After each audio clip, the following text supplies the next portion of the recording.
Joe Biden প্রতিদ্বন্দ্বিতা থেকে সরে যাওয়ার পর আসন্ন প্রেসিডেন্ট নির্বাচনের লড়াইয়ে নাটকীয়ভাবে পাল্টে গেছে। কামালা হ্যারিস আসার পর ডেমোক্রেট শিবিরে উৎসাহ উদ্দীপনা অনেকাংশে বেড়েছে। সবশেষ জরিপর অনুযায়ী দোদুল্যমান চারটি অঙ্গরাজ্যে ট্রাম্পের চেয়ে এগিয়ে রয়েছেন কামালা। ওয়াশিংটন পোস্ট, এবিসি, ইপসস পরিচালিত জনমত জরিপে দেখা গেছে যুক্তরাষ্ট্রে নিবন্ধিত ভোটারদের মধ্যে জনপ্রিয়তার ক্ষেত্রে ট্রাম্পের চেয়ে সামান্য ব্যবধানে এগিয়ে আছেন কামালা।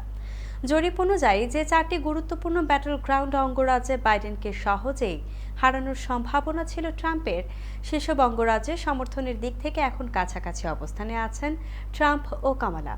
জরিপ বলছে কামালার জনসমর্থন ৪৯% দাঁড়িয়েছে, কিছুটা পিছিয়ে ট্রাম্পের সমর্থন ৪৫% দাঁড়িয়েছে। ট্রাম্পের ওপর একটি সংকীর্ণ লিডে রয়েছেন কামালা। নির্বাচনের দৌড়ে ডেমোক্রেটদের জন্য ৪ পয়েন্ট লিড একটি ছোট কিন্তু উল্লেখযোগ্য উন্নতি। জরিপের ফলাফলে তৃতীয় পক্ষের প্রার্থী অন্তর্ভুক্ত করা হলেও দেখা গেছে কামালা ৪৭%, ট্রাম্প ৪৪% এবং রবার্ট এফ কেনেডি জুনিয়র ৫% জনসমর্থন পেয়েছেন।